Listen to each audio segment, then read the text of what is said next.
Sometimes mysterious to understand. It's elusive. Of course, there are folks over the years that's been trying to understand how the human mind works, what's going on. And of course, it's difficult, but it doesn't stop us from trying. The word psychology, it comes from the Latin study of the soul. But of course, over the years, it has evolved. And one of the things you realize about evolution is that it's important to evolve, because anything that does not evolve eventually dissolves. It's important that you guys know the importance of evolution. So today, we consider the definition of psychology as the science of behavior and mental processes. Now, it's no question humans has always been concerned about themselves, what goes on in their mind. But in this course tonight, I want to touch on a little stuff. I may not get to everything tonight, but I want to touch on, how our brain works, how they can break, how they can heal, why we behave the way we do, even when we don't want to, what it means to be thinking and feeling alive, and a few more things. But it's rather funny. It's funny when I tell people I'm a psychologist. And I think most psychologists can attest to this fact that people would normally think as a psychologist, as a person that, is a therapist, and you're sitting on a couch and you're listening to them talk with their feelings and all those things. But there's real meaning behind psychology. But if you're thinking psychology, and there's persons who actually want to be a psychologist, if you're thinking about psychology, one of the persons you're going to think about is Sigmund Freud. He was very influential and instrumental to the psychology aspect.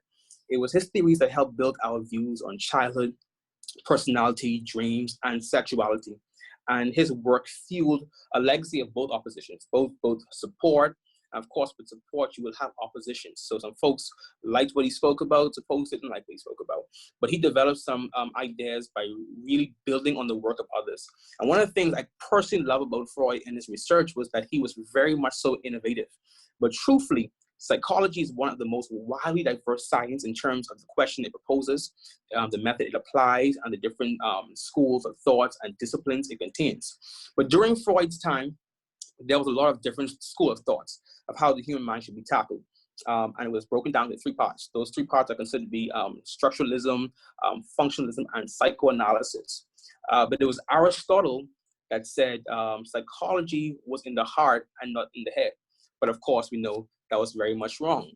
But in the 1879, when Dr. Wilhelm Wundt started the first psychology lab, after he published his first book called The Principles of Physiological Psychology.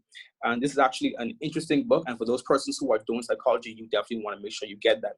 But it was Wundt and his student Edward that took cues from chemists, and they took cues from physicists. And they argued if these persons could break down all these simple elements or structures, why couldn't they do it for the brain? So they really wanted to understand the structure of consciousness by getting the patient to look inward, asking them about their feelings, asking about what they see, asking about what they heard. But it was Edward Titchener that called it structuralism. But despite the name, of course, it was too subjective. Now, because the reality is that we all have different feelings, we all see different things, so structuralism didn't last very long.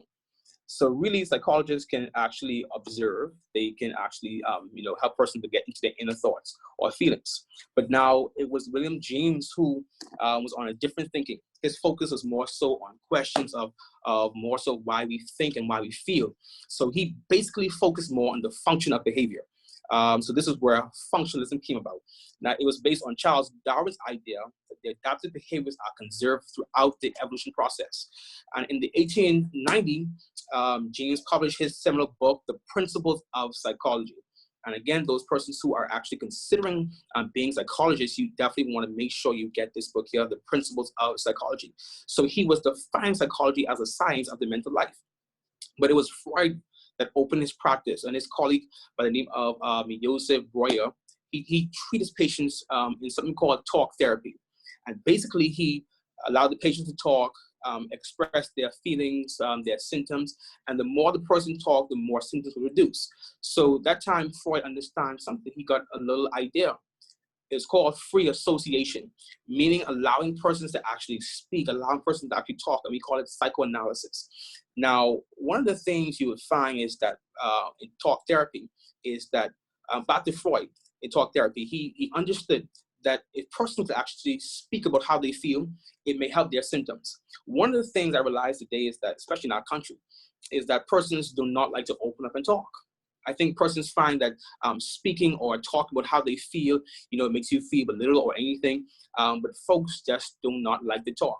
And one of the things I realized is that when you put a pipe together and the pipe is backed up, it eventually explodes or bursts.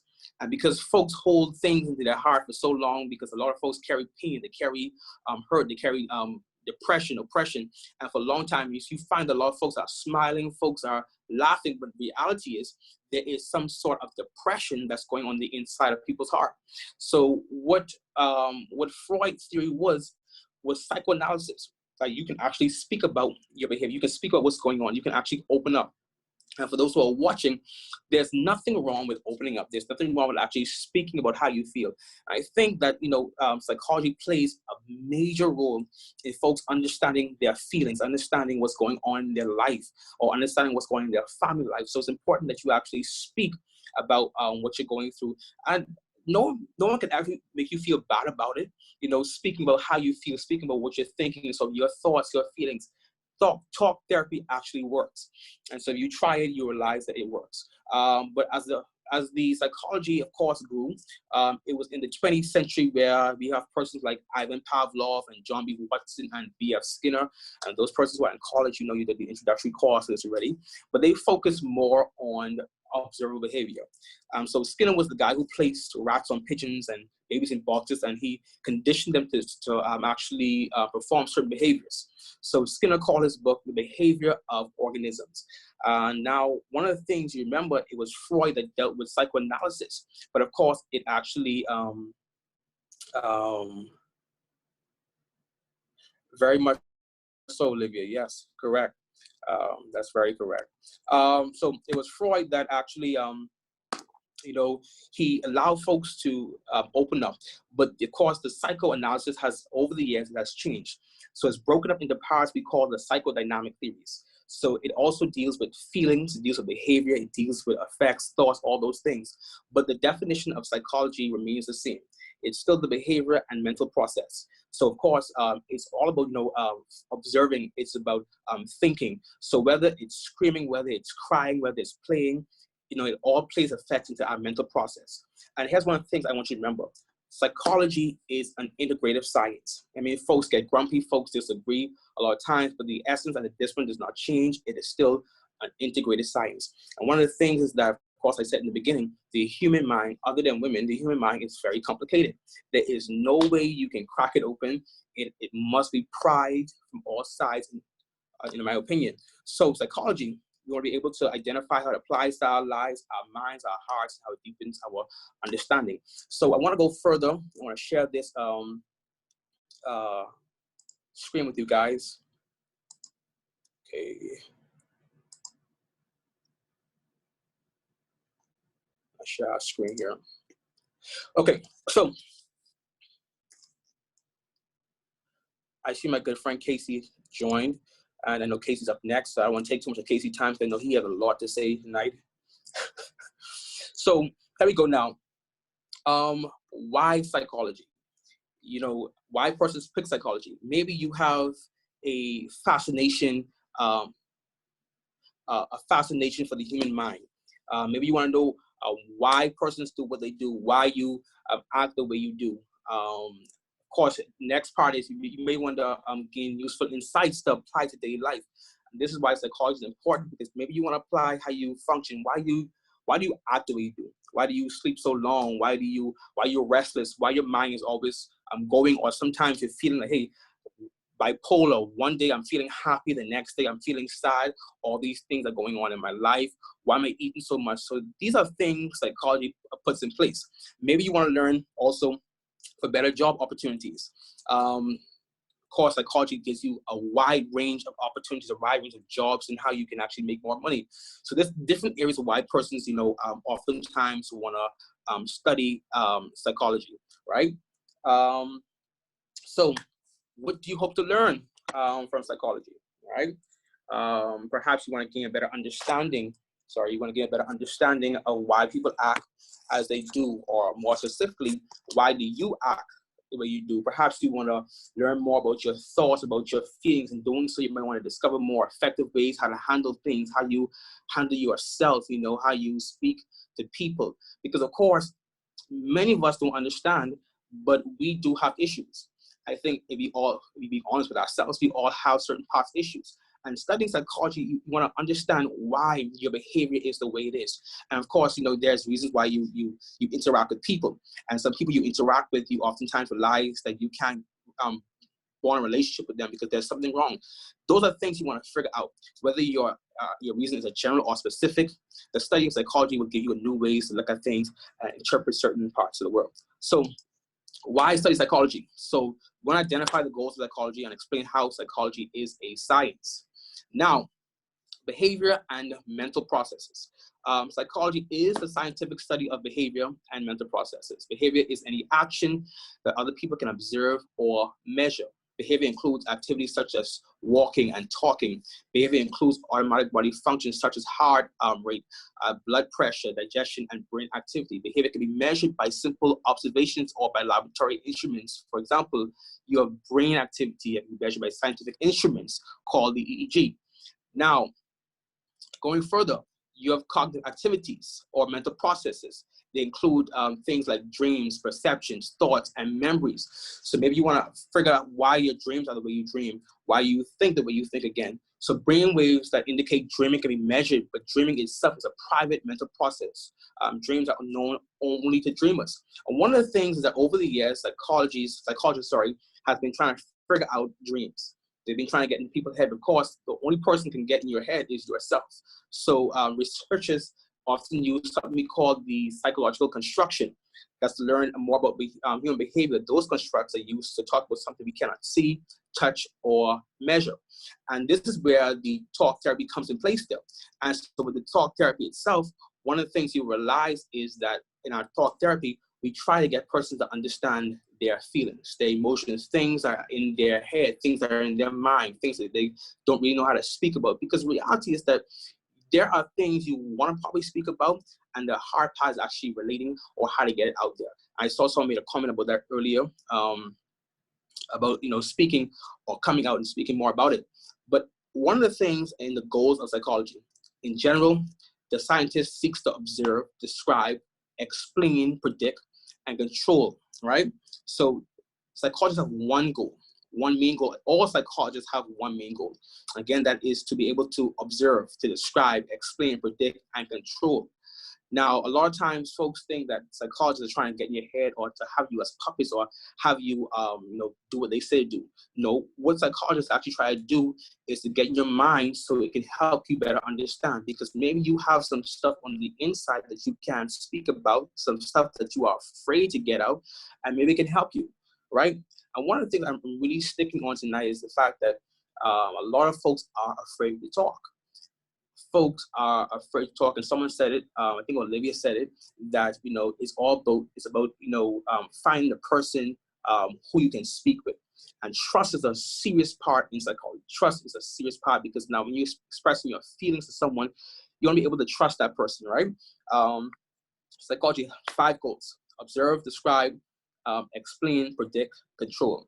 Now there are different forms of psychologists. Of course, folks would normally think that all psychologists are the same. One, clinical psychologists.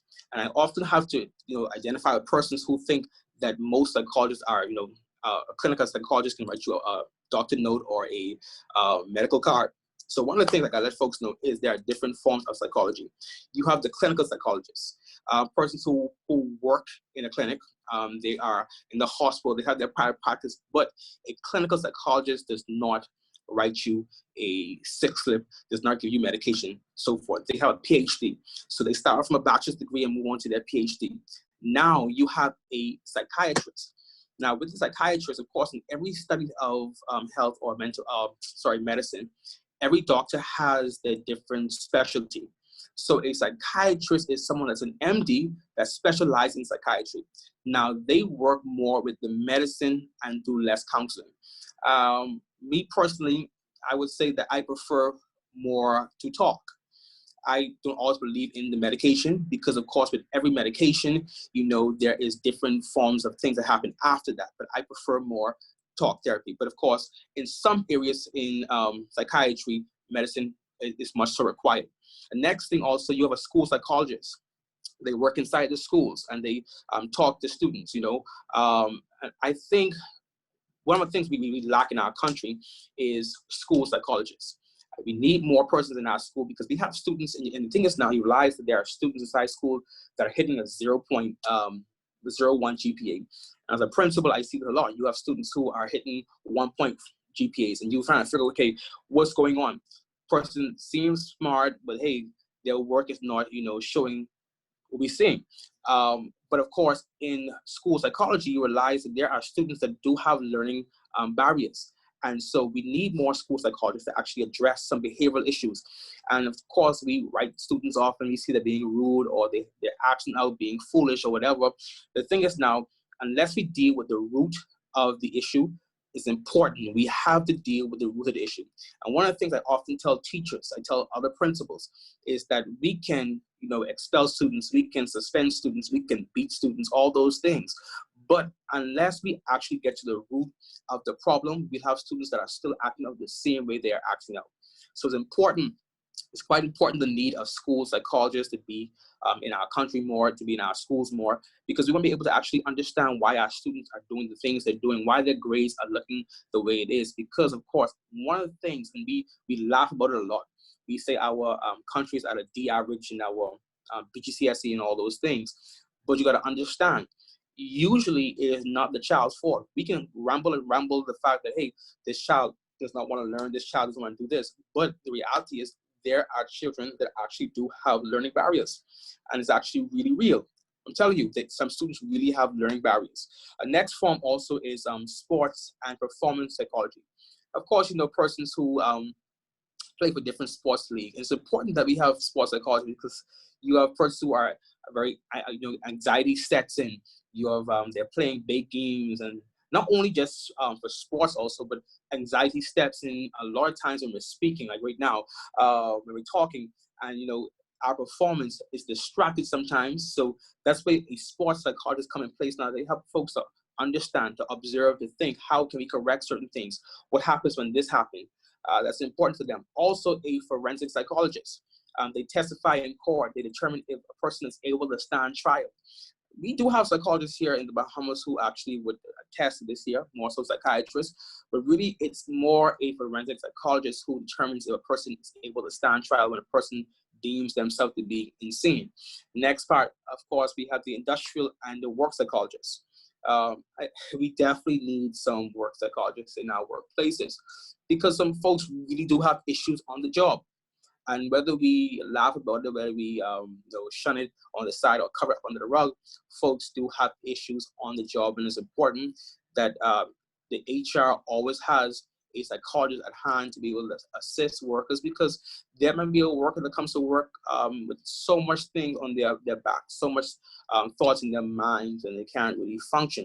And this is the next step that the work psychologist comes in place to actually help folks to understand what's going on there. I'm going to give you an example of psychology. One of the goals. A sports psychologist helps athletes handle performance by applying the goals of psychology. First, they observe and describe the behavior by measuring athletes' heart rates and other body processes. So psychologists know that problems may occur when athletes are highly excited. Now, interviews with athletes reveal that they often feel anxious during big games. They become distracted by the cheers. And one of the things what psychologists really would do is come and realize, they observe exactly what is that thing when you get in the game room, when you get in the game, what is that thing that actually causes you to feel a certain way? Because of course, it's easy to get distracted. And you'll find, believe it or not, you'll find that most athletes, when they come in contact with a form of crowd, they do get distracted. They can't focus. They actually are, their mind is someplace else. And so one of the things what a psychologist does next is they'll be able to predict what the athlete does next. What is that thing that causes the athlete to lose themselves? So finally, after they find out exactly what's going on, it is their job now to process that. It's their job now to actually figure out, okay, now, what's our next thing? What can we do next to actually stop this behavior from happening? Now, the psychologist also teaches the athlete how to filter out sounds, how to actually get their mind together. And not only just filtering out sound for game, but it's important in our life that even when we're working, when we're inside school, how do we filter out the negative here? Positive visualization. That's important. You find a lot of psychologists that speak to you will often come to you and give you positive visualization. And the reason why they give you positive visualization is because guess what? I want you to be able to understand. I want you to be able to actually think, see things that you want to do. That helps you a lot. And I find it for myself when I'm distracted, see things that I actually want to do ahead. Probably visualize myself doing something. And it's important that even with our students going back to school psychology, and even whilst we have persons now who are out of school, persons who are actually inside school, or persons who are not even in part of school right now, it's important to make sure we understand positive visualization. Get folks to understand, get them to see things that folks don't always see inside themselves. And this is one of the things I often encourage young persons with a lot. Because definitely I want persons to actually understand. I want persons to actually feel. When you are a youth leader, you find that it's important that you actually be able to help your students. Especially athletes, persons who are doing basketball, persons doing baseball. It's important you help your students because now you want them to actually see things, imagine themselves doing greater things, right? So now one of the things that psychologist does now, he allows that person to concentrate on blocking the noise out, get the crowd from their mind, imagine seeing themselves do something greater again, all right? The goal of controlling behavior and mental process is often misunderstood. Some people mistakenly think that again, the psychologist seeks to, of course, have persons on a puppet string. That's not the goal, that's not the job of a psychologist. One of the things the psychologist does is that, we want people to actually think freely, make their own decisions, but when you're making your decision, your influence, you want to make sure that when you're making the decisions, you're making the right decision, you're the best influence. So the psychologist knows much more about human behavior, so they try to help someone accomplish their goals. And this will become in place there by having you write down certain things. What do you hope to achieve? How do you hope to achieve it? So don't think for a second that it's a psychologist that comes and try to control you. We're not giving you our opinion. Most times we're giving you something that we think can work for you based upon what you explain to us. And again, goes back to the goals of psychology, will allow us to observe, to explain, and to predict. So now we observe what's going on with you. After we observe exactly what the real problem is, then we actually go further on to actually now explaining and being able to predict. So prediction simply means, again, that, I'm able to tell you exactly what is the next step from this year and how can we actually work this out, right? Psychology as a science. And again, it was Aristotle that said that, psychology is of the heart, not the mind, but over the years realized that was wrong. And psychology is more so a science. Now, psychology is a social science, but it has its foundations in the natural sciences. The social science, which also include history, economics, political science. It deals with the structure of the human society and the nature and interactions of individuals who make up society. So these individuals and their behavior and mental processes are the focus of psychology. So the psychologists, like scientists, they conduct researches by using surveys, case studies, observation methods, and experiments, right? So they organize their ideas into theories. And one of the things what theory does, again, for those persons who don't know what theory is a statement that attempts to explain why things are the way they are and why things happen the way they do. So an important part to note is that the theory helps the psychologist to predict behavior and the mental processes. Now, the natural sciences, which includes biology, chemistry, and physics, are concerned with the nature of the physical world. Some areas that psychologists study, such as the function of the brain, are closely related to the natural sciences, particularly biology. Now, like natural scientists, psychologists seek to answer questions by following the steps involved in scientific research. These steps include conducting surveys, experiments, collecting and analyzing data, and drawing conclusions. And again, goes back on to research. So research as a science, psychology tests ideas through research methods. The same way you find that a physicist or a chemist do their researches, also psychologists. Two widely used methods are surveys and experiments. So a survey is a method of collecting data that usually involves asking questions, of course, people in a group particularly, and then of course we go on to having our survey and experiments. Now, although most psychologists are interested more in the human behavior, you find that you have psychologists, it's so funny, you have some psychologists that actually are interested in how animals work. So they function on the minds of what animals does, especially with wild animals, because those animals are more complex. Why do they do the things they do?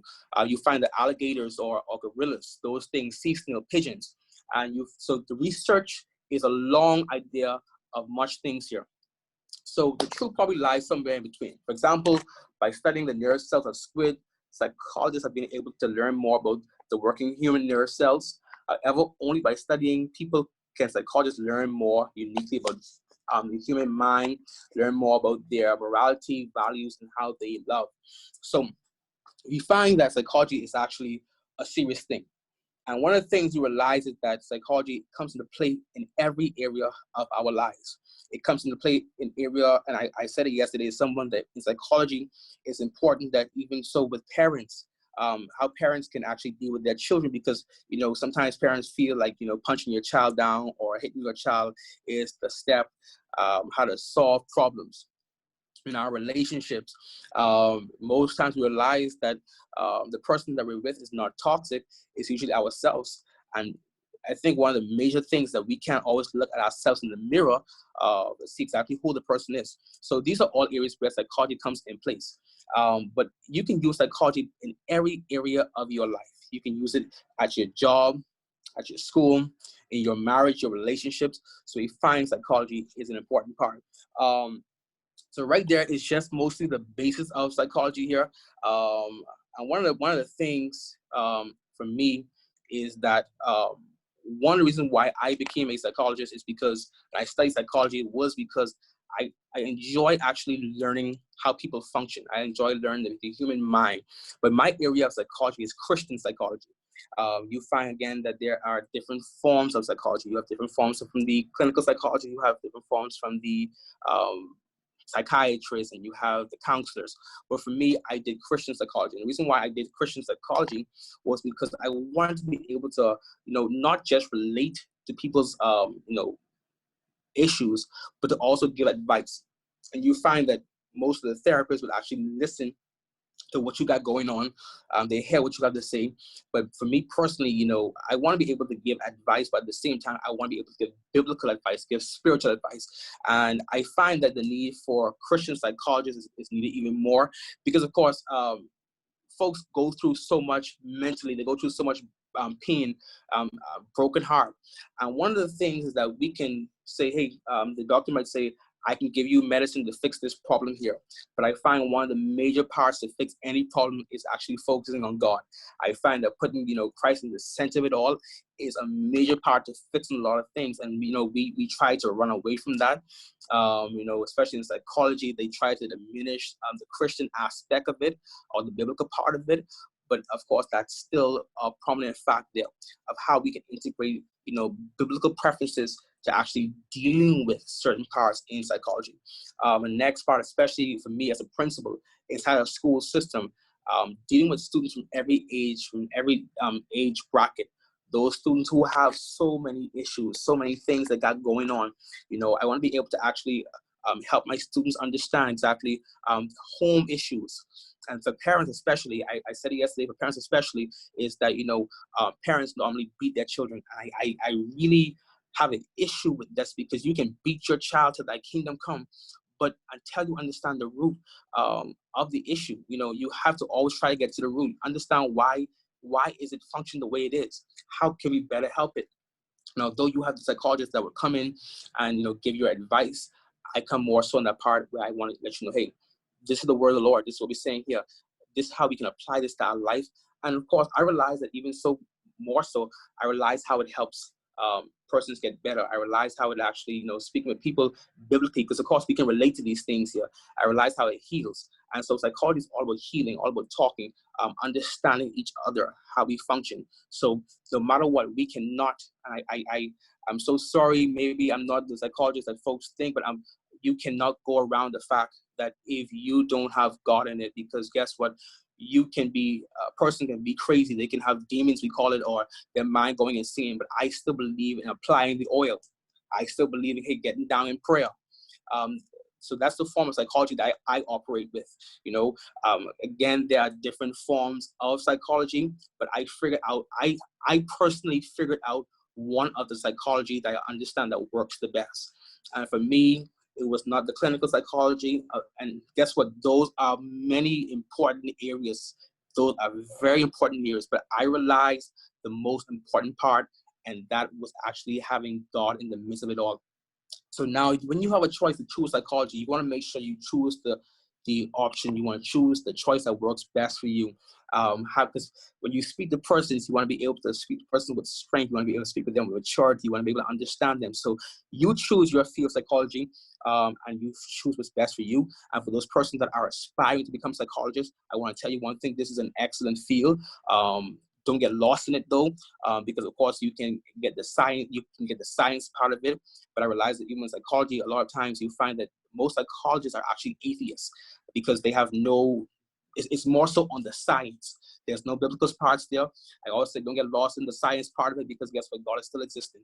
So you choose your field. And again, it goes back to the part where you're saying now, maybe you want a better option for a better career. You want to choose something that helps you out here. So whatever area you go in, it's best for you. You choose there. All right. So this is more so just my portion I want to share with you guys here. I think that I will open it now for questions. Stephen, let me know. No Sure. questions now. I think Santonio has a question. Antonio, okay. Go ahead, Santonio. You can unmute your mic.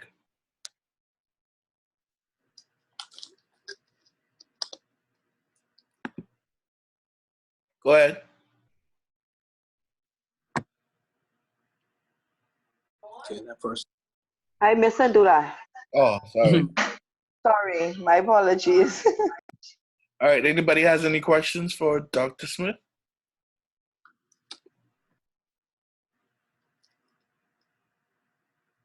Good day, everybody. Hi, hello. Can you hear me? I can hear you. Sorry, who's this? Yes, my name is Olivia. Okay, hi Olivia.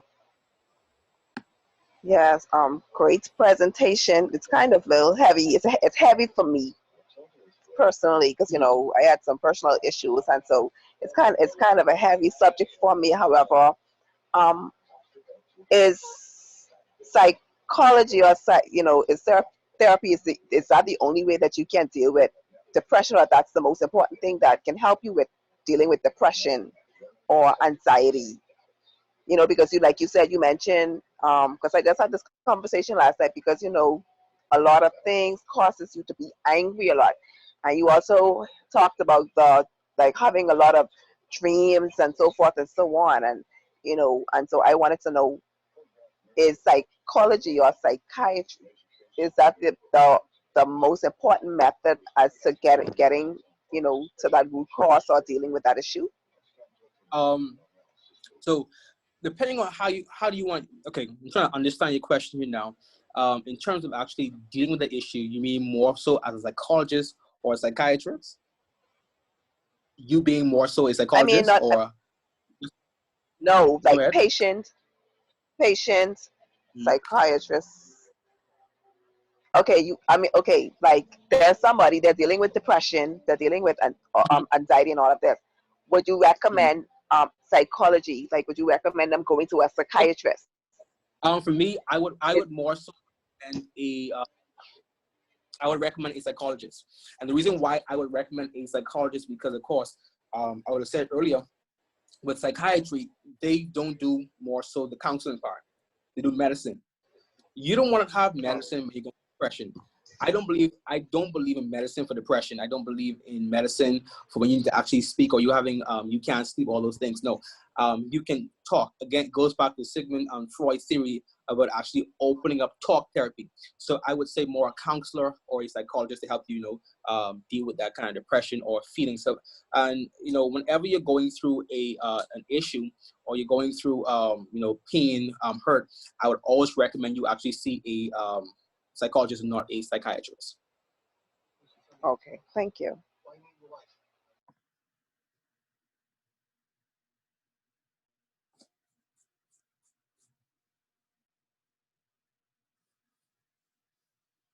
Okay, good afternoon. I have a question. My name is Juliet Butler. Hey, Julia. So I'm actually taking a brand management course, and recently I've seen a lot of, I wouldn't say, maybe they use a lot of psychology for persons to buy products, in marketing. Mm-hmm. A lot of psychologists are now in organizations, not for the purpose of taking care of the employees, but more on the purpose of how to get the customers to buy. My question to you is, what kind of psychology is that? And do you think that that is a good thing for society, or do you think that it impacts us in a negative way? Because I personally feel like most of it is unknowing to us, Mm-hmm. giving that organization the power to kind of infiltrate our mind, and, with algorithms and things like that now, predicting, that is some sort of psychology as well, what we want to buy.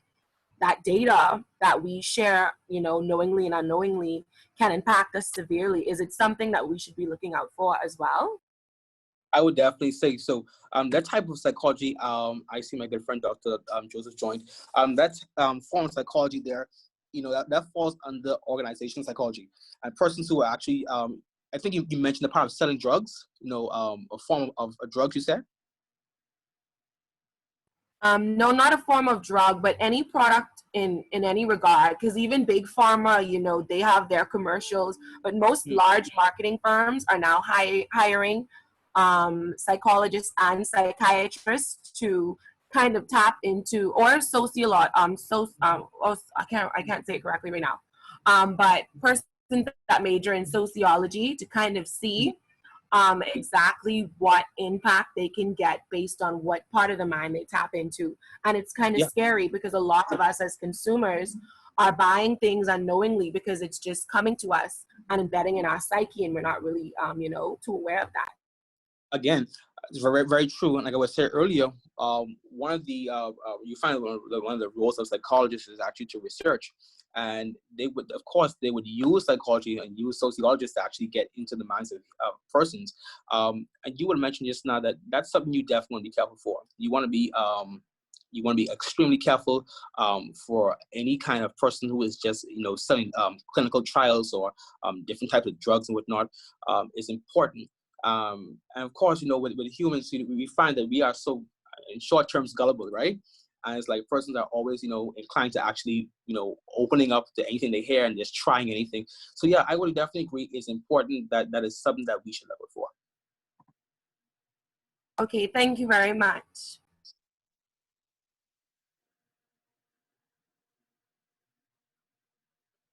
I have a Okay, question. Olivia, I saw your question, Olivia. It depends on what kind of psychologist you're intending to become. But with a bachelor's, it takes about 4 years. All right, go ahead, Charlton. Hey, good day, everybody. Shelton Bar here. I just want to make sure that I understand you correctly. You're saying that most illnesses, because I don't want to say all, you're saying that most illnesses start from the mind? Is that what you're saying? Well, when you say most, there are certain illnesses that actually start at the mind. I can't say most because, of course, there's different forms of illnesses, but Right. there are some that do start at the mind. Yeah. Oh, but you basically was just focusing on depression then? Yeah. Because, of course, Okay. with psychology, we focus more on the mind things and depression, on depression, hurt, pain, anger, grief. All those things fall under a mind thing. I just wanted to make sure I understood you correctly, because I know there's so many talks about, the mind and how it works and how the mind controls everything else. So I just wanted to make sure I understood that correctly. That's fine.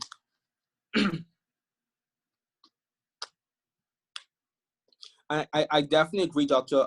Ronika, that medication is definitely the last line of therapy. Always, for those persons, who are taking particular drugs or trying to get help for their situation.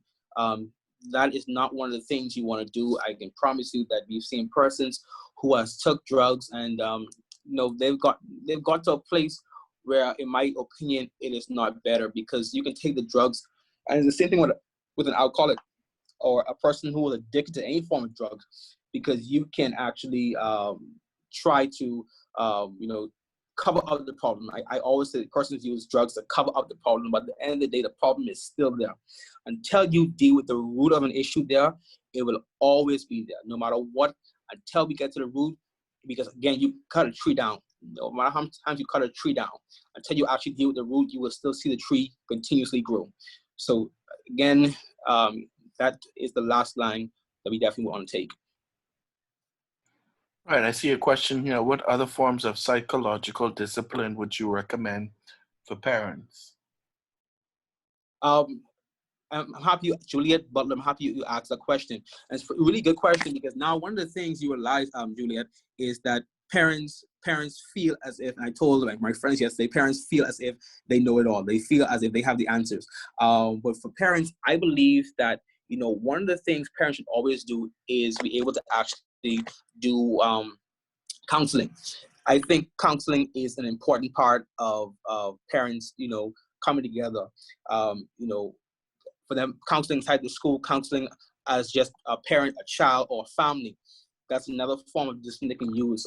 Even going to the church, or some professional. Those are other forms they can use in terms of also bonding with their children. Parents buy their kids, but I don't also they bond with their children. That's also another form that parents can use for psychology.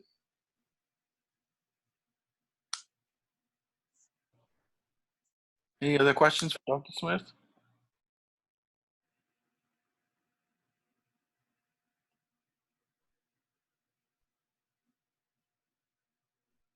Any other questions?